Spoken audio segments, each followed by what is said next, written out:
Hey there, beautiful people. So here we go, January 9th. We were driving out to Colorado one year, and we're driving past all these way stations on the interstate. And the Colleen says, "Wow, I feel like every way station that we've come to is being closed." I said, "Yeah, they must be scaling back." I'll leave it at that. All right, January 9th. If I don't control what happens to me, what is left? All I can control is my own actions. I have a certain amount of control over my thoughts and feelings, but in the end, it's how I respond to outside circumstances that is in my control.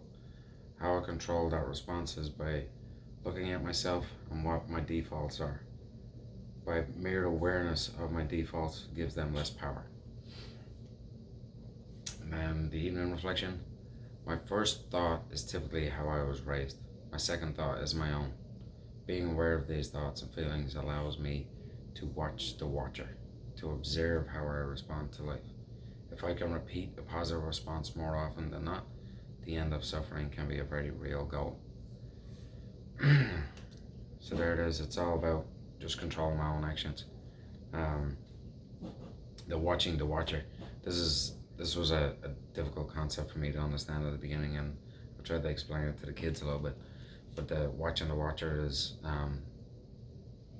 like, you think of, we have these senses: we see, we hear, we feel, we taste, we touch. But what is it that sees?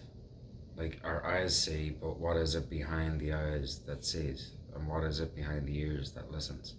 And what is it behind the skin that touches? So what is that awareness? What is that consciousness behind the physical action of what's happening?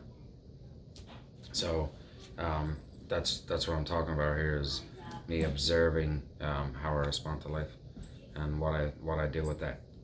The more often I can be aware of it and don't act on my first thought, act on the second one, the happier and less dramatic my life will be. And the less drama, the better for me.